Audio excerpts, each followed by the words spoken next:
তারেক সিদ্দিকী গণভবনে ৪ঠা আগস্ট শেখ হাসিনাকে বারবার বলার চেষ্টা করেছিল যে সেনাবাহিনী যদি গুলি করে কিছু সংখ্যক মানুষ মেরে ফেলে তাহলেই বিক্ষোভ বন্ধ হয়ে যাবে।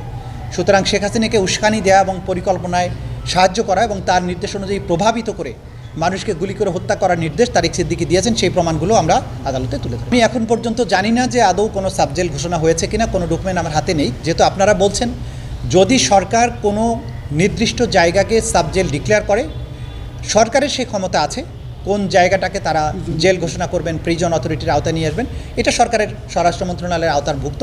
সুতরাং এটা আমাদের কনসার্ন হওয়ার কোনো বিষয় নয়। আমাদের যেটা বক্তব্য হচ্ছে, যখন কোনো আসামির বিরুদ্ধে গ্রেপ্তারি পরোয়ানা জারি হবে, যখনই এই পরোয়ানাটাকে তামিল করা হবে, অর্থাৎ আইনশৃঙ্খলা রক্ষাকারী বাহিনী যখন এটা পরোয়ানাটা তামিল করবেন, কাউকে গ্রেপ্তার করবেন, তখন সরাসরি কিন্তু কাউকে জেলে নেওয়ার কোনো বিধান নাই।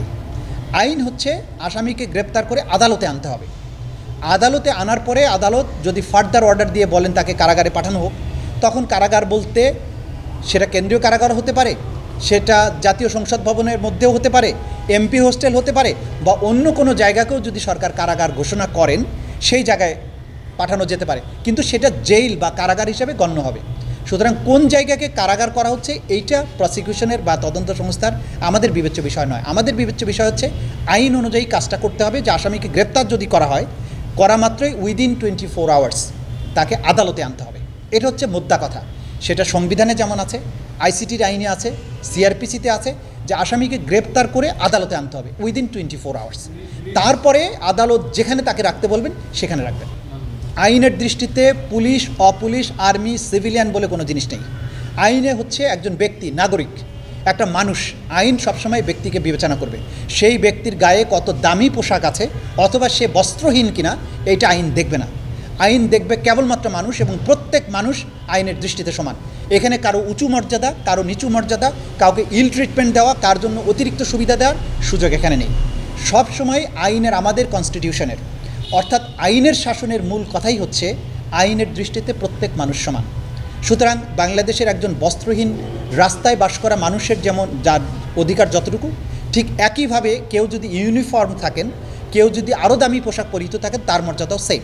সবাইকে আইনের কাছে আসতে হবে। ছিল সারা বাংলাদেশ জুড়ে এই আক্রমণটা করা হয়েছিল। বিপুল সংখ্যক পারপিট্রেটর অর্থাৎ বিপুল সংখ্যক আসামি, অপরাধী, তারা এই আক্রমণে অংশগ্রহণ করেছিল। যারা আহত এবং নিহত হয়েছেন তাদের সংখ্যাও বিপুল পরিমাণের, এবং এই অফেন্সগুলো ঘটেছে র্যান্ডম না, এটা একটা প্ল্যান্ড ওয়েতে, ব্যাপক ভিত্তিতে বিভিন্ন জায়গায় একই ধরনের অপরাধ বারবার করা হয়েছে, একই পদ্ধতিতে করা হয়েছে। এইটাকে বলা হয় ওয়াইড স্প্রেড। এবং সারা বাংলাদেশে প্রায় 35,000 মানুষ আহত হয়েছেন, 1400-র বেশি মানুষ শহীদ হয়েছেন। এই নাম্বারগুলো প্রমাণ করে যে এই অ্যাটাকটা ছিল ওয়াইড স্প্রেড। আরেকটা শর্ত হচ্ছে সিস্টেম্যাটিক হতে হবে। সিস্টেম্যাটিক হওয়ার জন্য যে অপরাধের ধরন, এখানে রাষ্ট্রের রিসোর্স ব্যবহার করা হয়েছে এবং একটা পরিকল্পনার আওতায় একটা সুনির্দিষ্ট টার্গেটে এই অপারেশনগুলো পরিচালিত হয়েছে। সেই জিনিসটা যে এখানে হয়েছে সেটা আমরা সাক্ষীদের সাক্ষ্য বিশ্লেষণ করে আদালতের কাছে উপস্থাপন করেছি, যে এটা শুধুমাত্র যে ওয়াইড স্প্রেড তাই নয়, একই সাথে এটা সিস্টেম্যাটিকও ছিল। পুলিশের নির্বিচার গুলিবর্ষণের পরে গলির মধ্যে পালিয়ে গিয়েছিল, সেখান থেকে ধরে এনে তাকে সারাউন্ড করে পুলিশ সদস্যরা পিঠের মাঝখানে রাইফেলটা ঠেকিয়ে গুলি করে তাকে হত্যা করে। শুধু হত্যাই করে না, তার কয়েক মুহূর্তের মধ্যেই আহত এবং জীবিত সেই ছেলেটিকে টেনে হিস্ট্রে অমানবিক পদ্ধতিতে গলির মধ্যে নিয়ে যায়, এবং তারপর থেকে তাকে আর কখনো পাওয়া যায়নি।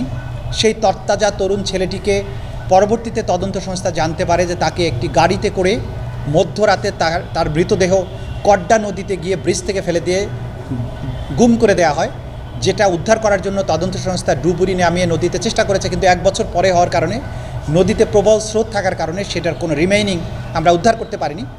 কিন্তু তাকে যে হত্যার যে চিত্র, কোনো রকম উস্কানি ছাড়া সিভিলিয়ান পপুলেশনকে এরকম ধরে নিয়ে এসে নিষ্ঠুরভাবে হত্যা করার যে কালচার পুলিশ অনুসরণ করেছে জুলাই আগস্টে, সেই নিষ্ঠুরতার একটা মাত্রা আমরা তুলে ধরেছি। ইনহিউম্যান অ্যাক্ট হিসাবে তাদের এই নিষ্ঠুরতার প্রমাণ আমরা তুলে ধরেছি।